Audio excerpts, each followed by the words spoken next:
உங்க எல்லாத்துக்கும் நான் இம்பார்ட்டன்ட் அனௌன்ஸ்மெண்ட்டை கொண்டு வந்திருக்கேன். ஒரு வருஷத்துக்கு முன்னாடி என்ட்ரி ஃபின் அகாடமி ஆரம்பிக்கும் பொழுது ஒரே ஒரு விஷயம் தான் எங்களுக்கு இருந்துச்சு. அவங்களுடைய ஃபைனான்சியல் கோல் அவங்க அச்சீவ் பண்ணணும், அதுக்கு தேவையான பிராக்டிக்கல் எஜுகேஷனை ப்ரொவைட் பண்ணணுங்கிறது மட்டும்தான். வெறும் 10-20 ஸ்டூடெண்ட்ஸோட ஆரம்பிச்ச இந்த என்ட்ரி ஃபின் அகாடமி இன்னைக்கு 1000க்கும் மேற்பட்ட ஸ்டூடெண்ட்ஸோட மிகப்பெரிய ஃபேமிலியா வளர்ந்துருக்கு. என் பேர் நாகராஜ். என்ட்ரி ஃபின் அகாடமியில அகாடமிக் ஹெட்டா இருக்கேன்.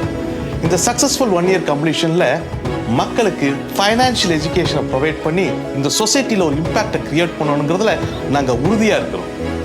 எஸ், இந்தியன் புக் ஆஃப் ரெக்கார்ட்ஸில் இடம்பெறக்கூடிய லாங்கஸ்ட் ஃபைனான்சியல் லெக்சரை என்ட்ரி ஃபின் அகாடமி உங்களுக்காக அரேஞ்ச் பண்ணியிருக்காங்க. அதில் கண்டினியூஸாக 24 hours நான் உங்களுக்கு ஃபைனான்சியல் இண்டிபெண்டன்ஸுக்கு தேவையான எல்லா விஷயத்தையும் கற்றுத்தர போகிறேன். உங்களோட ஃபைனான்ஸை எப்படி மேனேஜ் பண்ணுறது, உங்களுடைய சேலரியில் எப்படி பட்ஜெட் போடுறது, மியூச்சுவல் ஃபண்ட்ஸில் எப்படி இன்வெஸ்ட் பண்ணுறது, ஸ்டாக் மார்க்கெட்டில் எப்படி இன்வெஸ்ட்மெண்ட் ஹேண்டில் பண்ணுறது, அதில் எப்படி ட்ரேட் பண்ணுறதுன்னு எல்லாத்தையும் கற்றுக்க போகிறீங்க. இந்த லெக்சர் முடியும் பொழுது உங்களோட ஃபைனான்சியல் ஃப்ரீடத்துக்கான வழி உங்களுக்கு உறுதியாக தெரிஞ்சிருக்கும். இந்த நேஷனல் ரெக்கார்ட் ஈவெண்ட்ல நீங்களும் பார்ட்டிசிபேட் பண்ண கீழே இருக்கக்கூடிய ரிஜிஸ்ட்ரேஷன் லிங்க்ல உடனே ரிஜிஸ்டர் பண்ணுங்க. உங்களோட ஃபைனான்சியல் ஃப்ரீடத்துக்கான முதலடியை எடுத்து வைங்க.